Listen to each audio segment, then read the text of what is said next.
Dan selalu saya ingatkan, misalnya mau mendapat jabatan kepala sekolah kamu membayar atau ada lobby-lobby, ya tidak akan berkah. Dan suatu waktu pasti akan dapat.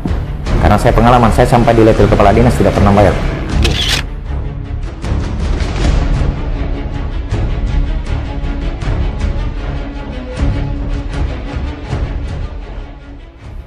Oke, Assalamualaikum warahmatullahi wabarakatuh, Sobat PNL Sultra di mana saja Anda dapat memantau siaran kami. Pada kesempatan kali ini kita akan berdiskusi dengan Kepala Dinas Pendidikan Kabupaten Konawe Selatan, Bapak, atau saya panggilnya lebih akrab dengan Bung Yuda.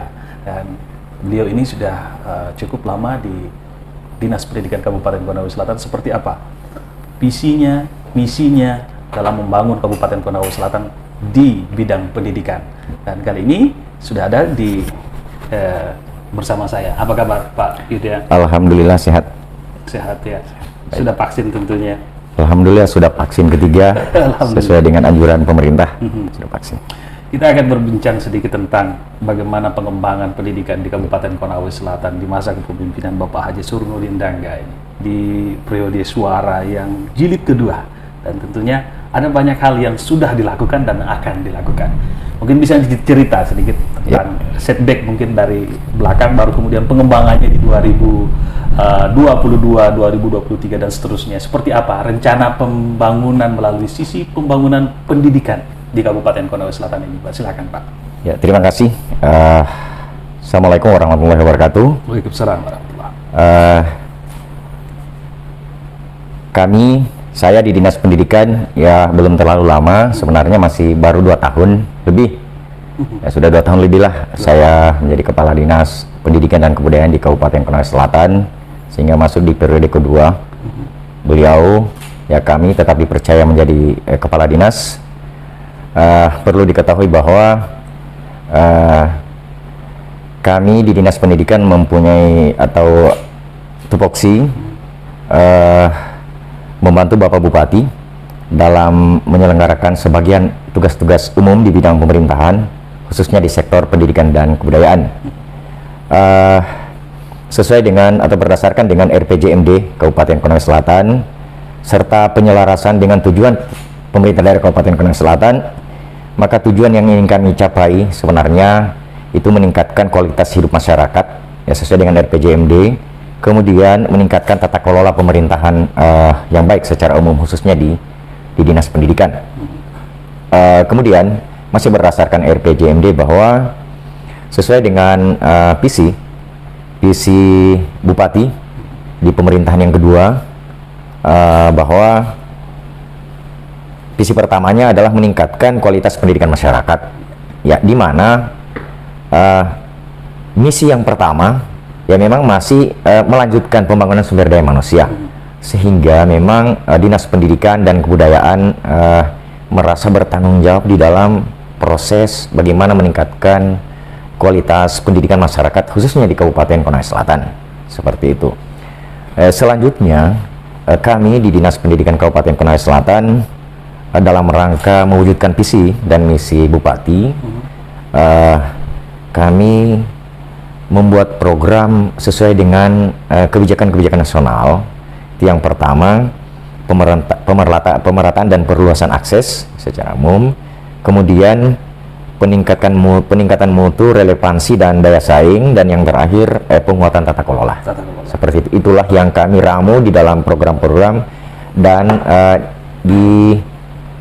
diarahkan pada kegiatan-kegiatan yang bisa mencapai sasaran yang telah ditentukan oleh pemerintah daerah.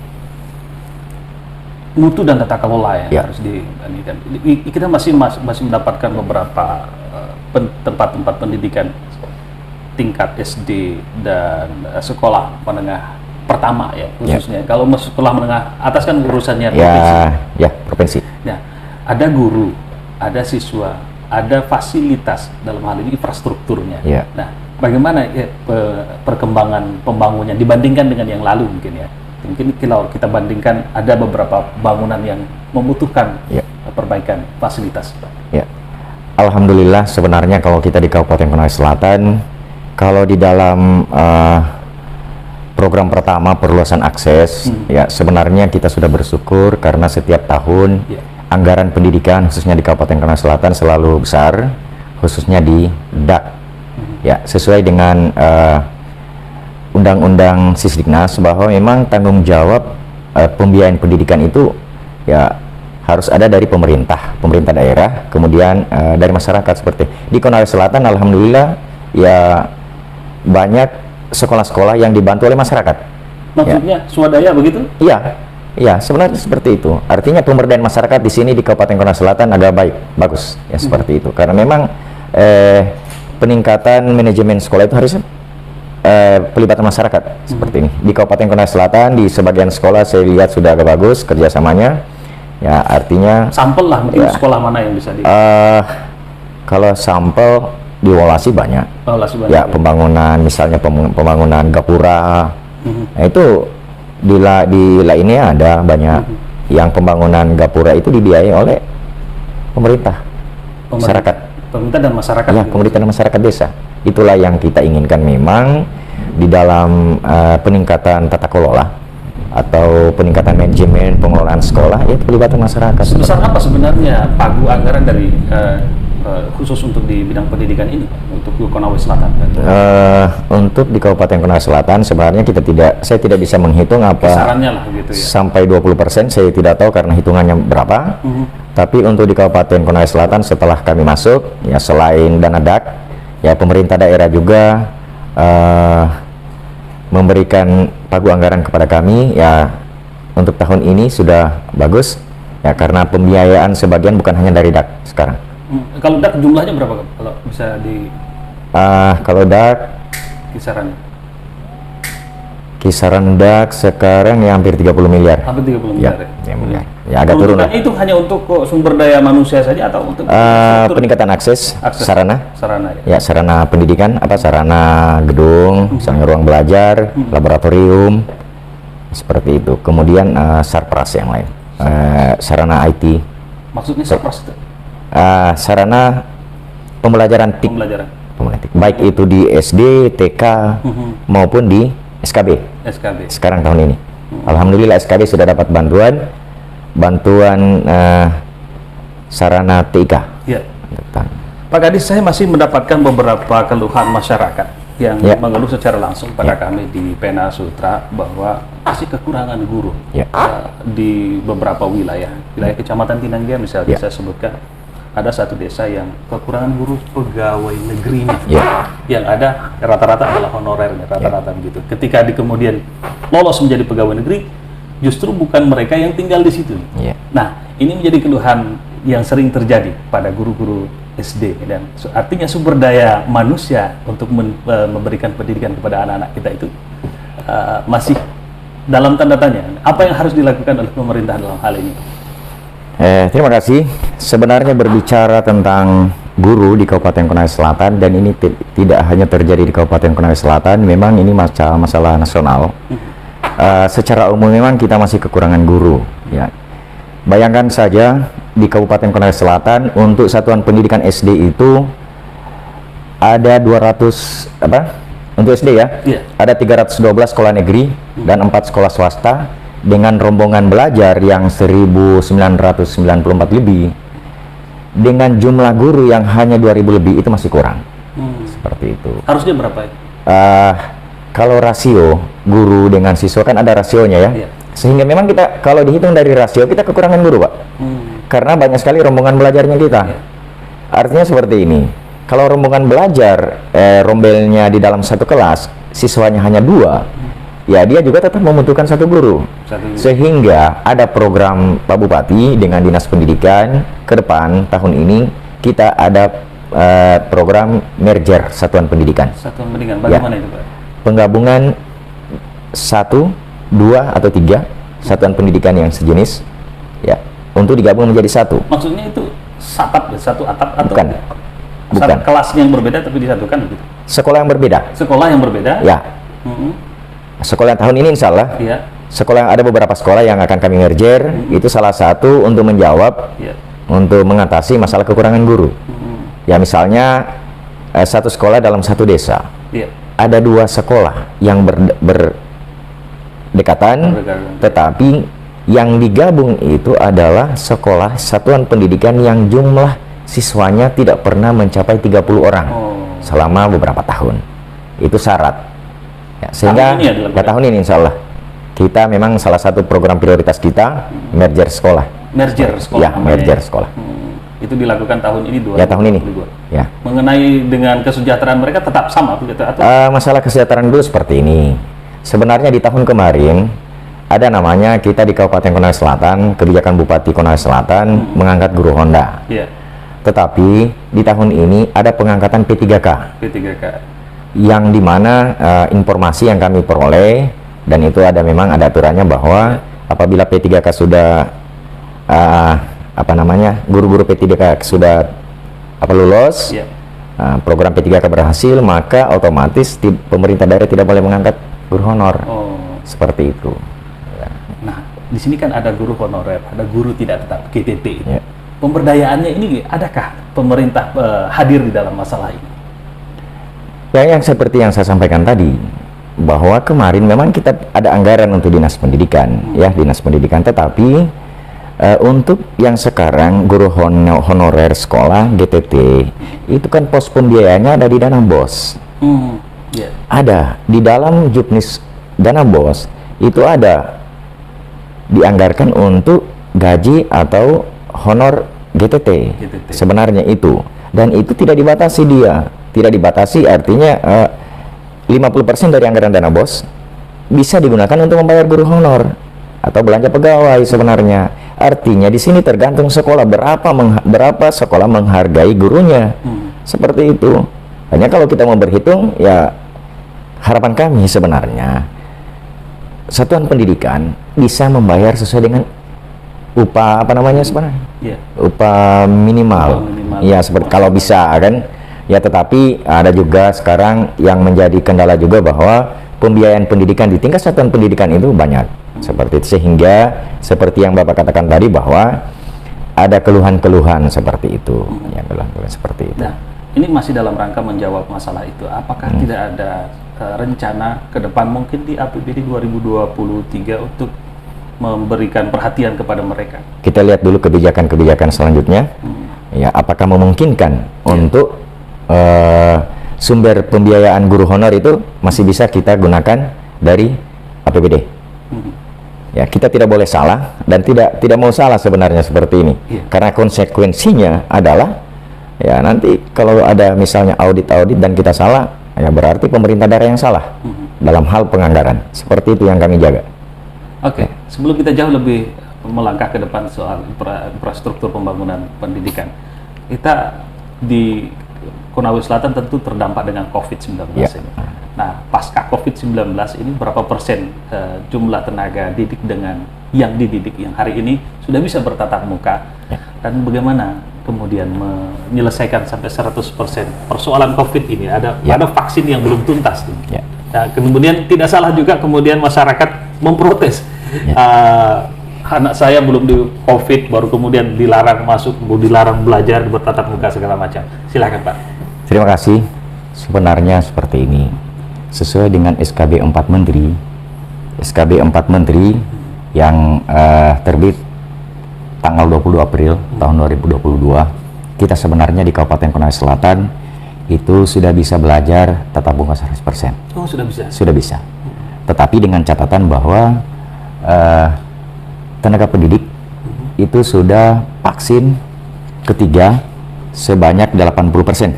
Ya, kita bisa melaksanakan pembelajaran tatap muka 100%. Kisarannya kira sekarang sudah sampai berapa persen? Lebih dari 80%. Ya, sebenarnya kalau guru di Kabupaten Konawe Selatan sejak tahun lalu itu sebenarnya sudah ada 80%. Ya. Sudah tinggi.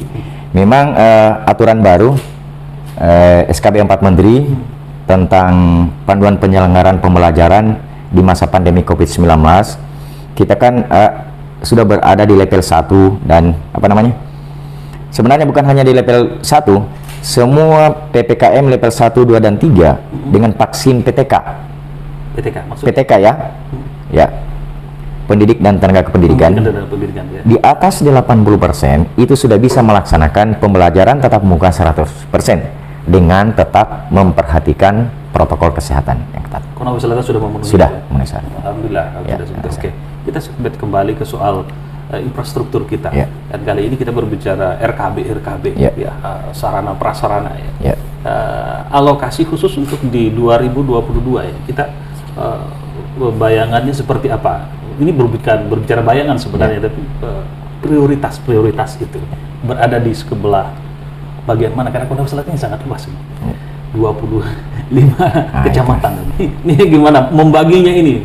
Jadi begini, bantuan pendidikan di bidang sarana prasarana itu tergantung dari satuan pendidikan. Tergantung dari satuan pendidikan. Maksudnya gimana itu? Ya, jadi begini ya. Yang paling menentukan adalah bagaimana dia mengisi dapodik. Ya, dapodik. Jadi di data pokok pendidikan yang diakui secara nasional itu bukan hanya menyangkut jumlah guru, jumlah siswa, tetapi di situ adalah sarana prasarana, ya, sarana prasarana pendidikan. Jadi yang menentukan mereka sendiri sebenarnya ini, ya. Misalnya di satu satuan pendidikan terdapat RKB yang tingkat kerusakannya 50% misalnya, atau berapa persen, dia harus laporkan di dapodik, sehingga setelah laporan dapodik tiba di pusat data nasional pendidikan, itu akan terbuka menu. Misalnya dia butuh RKB, dia butuh laboratorium, dia butuh jamban misalnya. Jadi itulah yang sering kami banyak teman-teman dari media, mungkin dari teman-teman di dewan yang mengeluhkan kenapa tidak merata bantuan DAK. Inilah jawaban kami. Dapodik. Tidak ada sistem harus di kecamatan ini, di kecamatan ini. Ini tergantung sekolah. Kami, nah memang kewajiban kami juga bagaimana membantu sekolah di dalam penginputan dapodik, menjelaskan kepada mereka bahwa untuk mendapat ini bantuan-bantuan seperti ini, perbaiki data. Itu saja. Ya. Dapodik yang jadi jawabannya ya. Ya, jawabannya dapodik. Ini di online di dapodik ini atau diisi Online. Hanya jadi masalah ketika tidak ada jaringan di desanya masing-masing. Ya itulah, kalau tidak ada jaringan kan bisa pindah di tempat lain. Mengisi dapodik sembarang di mana kita berada bisa kita isi. Sudah dibantu, bisa menginput. Gampang. Sehingga memang salah satu yang kami sering sampaikan bahwa mulai dari guru, kemudian tenaga kependidikan dan kepala sekolah betul-betul harus menguasai IT. Artinya seperti ini ya. Di guru itu kan ada namanya tunjangan sertifikasi misalnya, ya. Kadang di masyarakat berkembang ya bahwa ada salah satu guru yang tidak keluar dananya, belum dibayarkan. Dia tidak sadar bahwa yang membuat tidak terbayar atau tidak dibayarkan karena datanya. Ya, mereka tidak lihat dulu datanya sehingga langsung bertanya ke kami. Ya, kami langsung sampaikan buka datamu. Ternyata datanya tidak valid. Inilah baru tadi juga saya diwawancarai oleh teman LSM seperti itu. Pertanyakan ada data yang tidak valid. Iya, dan itu yang menentukan mau benar data mau tidak benar data bukan kami dari Dinas Pendidikan atau pengelola aneka tunjangan. Itu yang yang bisa mengetahui datanya dia sendiri. Seperti itu. Itulah persoalan dapodik ini. Beberapa guru yang sudah kami temui itu mengusulkan, menginginkan ada bantuan wifi di sekolahnya. Kalau itu dijawab oleh Dinas Pendidikan bagaimana itu? Begini, kami secara langsung mau menyediakan dari sini. Kita ketahui bahwa urusan pendidikan bukan hanya mengurus sekolah yang si A, si B kan. Kalau kita jumlah secara keseluruhan jumlah sekolah di Kabupaten Konawe Selatan itu ada 795. Semua menggunakan dapodik. Untuk SD, SMP atau? Semuanya, mulai dari PKBM, TK, SD, SMP. Itu 795. Ya, kalau kita WIP semua kan mau ambil anggaran dari mana?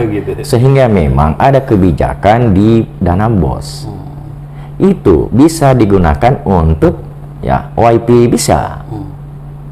Itu artinya begini, pemerintah sekarang itu memang arahnya seperti itu.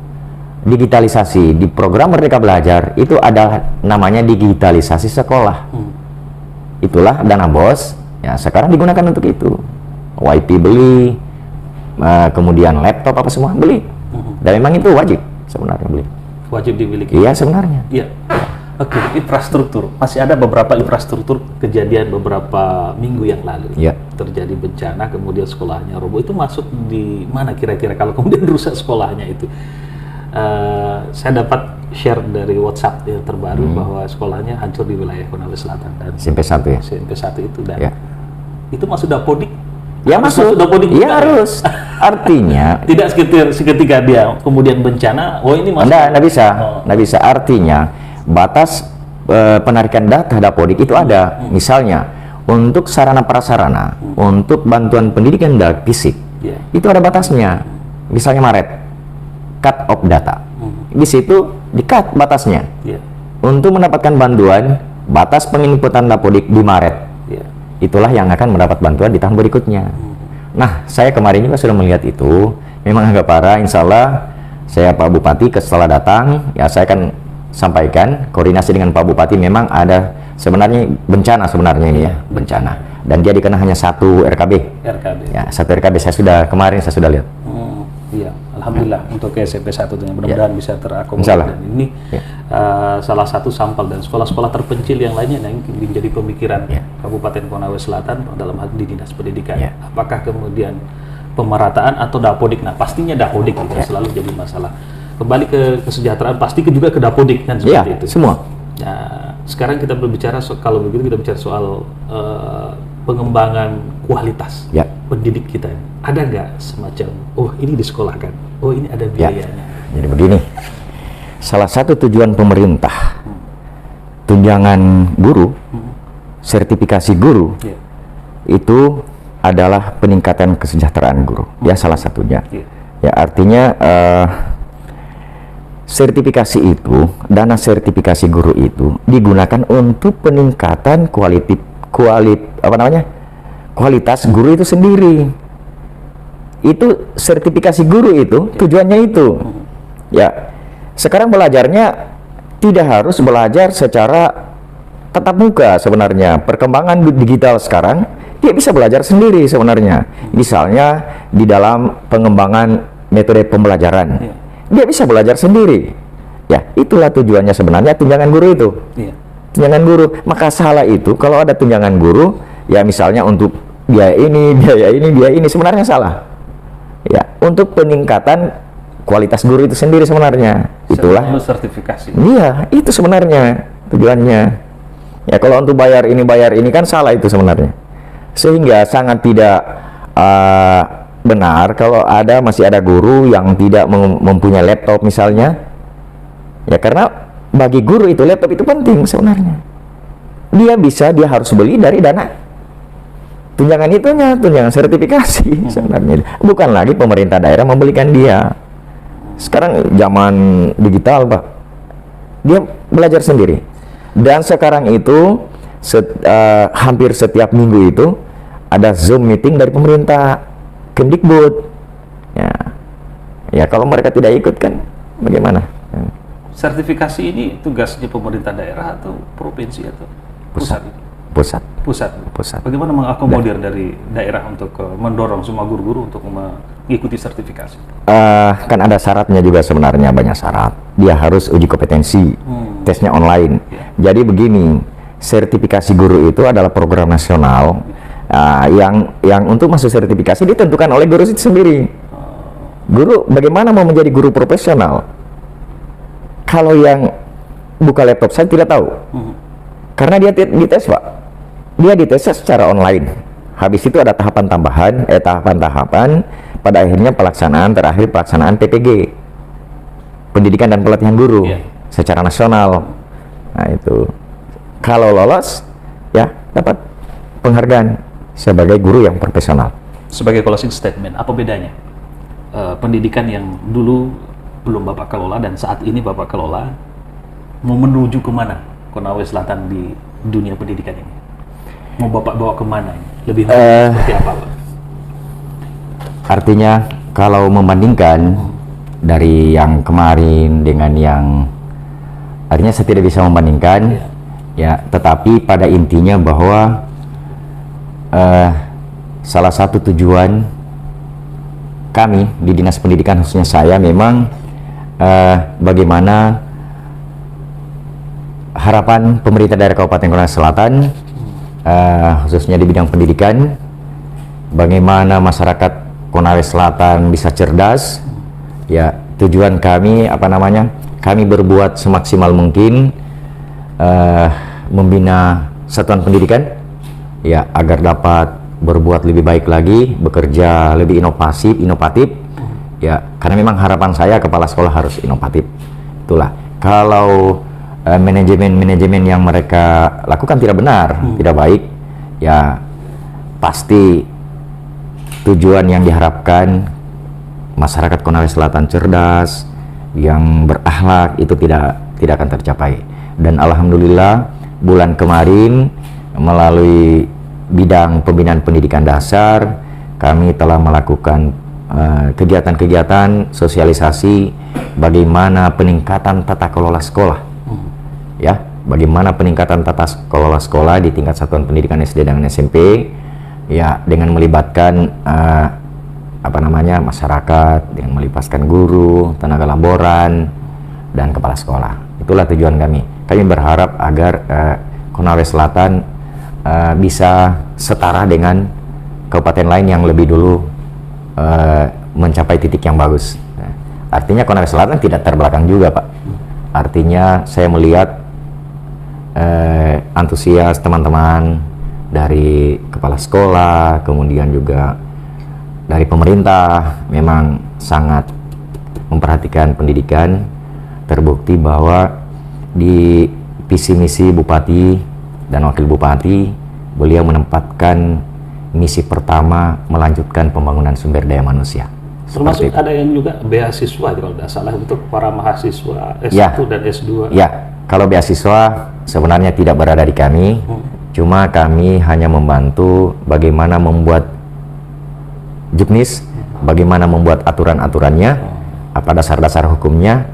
Yang melakukan itu adalah bidang kesejahteraan rakyat, Kesra. Di Kesra, seperti itu. Mewakili masyarakat sedikit lagi, satu saja mungkin ini. Kalau kita mau jadi kepala sekolah, ya, harus siap sekian duit ya, untuk menyetor, baru bisa jadi kepala sekolah. Ini bisa dijawab langsung ini. Ya. Adakah jaminan pemerintah bahwa semua yang namanya membayar mau menduduki kepala sekolah itu tidak ada? Ataukah memang ada? Gimana? Alhamdulillah, saya menjadi kepala dinas di sini, saya tidak ada jaminannya. Jaminannya kalau ada yang membayar itu neraka. Kalau di Kabupaten Konawe Selatan, ya insya Allah mau jadi kepala sekolah, mau jadi apa, ya khususnya di kepala sekolah, bisa saya kemarin itu ada hampir 50 kepala sekolah, bisa disambel saja. Alhamdulillah, saya tidak terlupa untuk mengingatkan diri saya sendiri ya, bahwa apabila sesuatu yang dibayar ya tidak akan berkah. Dan selalu saya ingatkan, misalnya mau mendapat jabatan kepala sekolah kamu membayar atau ada lobby-lobby, ya tidak akan berkah. Dan suatu waktu pasti akan dapat. Karena saya pengalaman, saya sampai di level kepala dinas tidak pernah bayar. Luar biasa. Oke. Bung Yuda sudah bersama kita. Sobat Pena Sultra, kami sampaikan bahwa dalam agama sudah jelas bahwa thalabul ilmi faridatun ala kulli muslimin wa muslimatin. Menuntut ilmu itu hukumnya wajib bagi kaum muslimin dan muslimat. Untuk kita semua yang berbeda agama juga seperti itu. Balighu anni walau ayat. Amalkanlah ilmu walaupun sepotong ayat. Utlubul ilma walau bisini. Belajarlah sampai ke negeri Cina. Pemerintah Kabupaten Konawe Selatan sudah membuktikan, memberikan fasilitas kepada generasi Konawe Selatan melalui tingkat SD, SMP, hingga kemudian perguruan tinggi S1, S2 maupun S3 melalui beasiswanya. Bersama saya Supian Hadi mengajak kepada kita semua untuk selalu memperhatikan pendidikan-pendidikan yang ada di sekitar kita dan melaporkan hal-hal yang mungkin tidak berkaitan, yang berkaitan dengan hukum kepada penegak hukum, Ya. juga kemudian kepada pemerintah melalui Setuju. Dinas Pendidikan Kabupaten Konawe Selatan. Sepakat. Terima kasih Pak Yuda sudah bersama kami Terima kasih. di Pena Sutra ID. Terima kasih Sobat Pena Sutra. Bila taufiq wal hidayah. Assalamualaikum warahmatullahi wabarakatuh. Waalaikumsalam.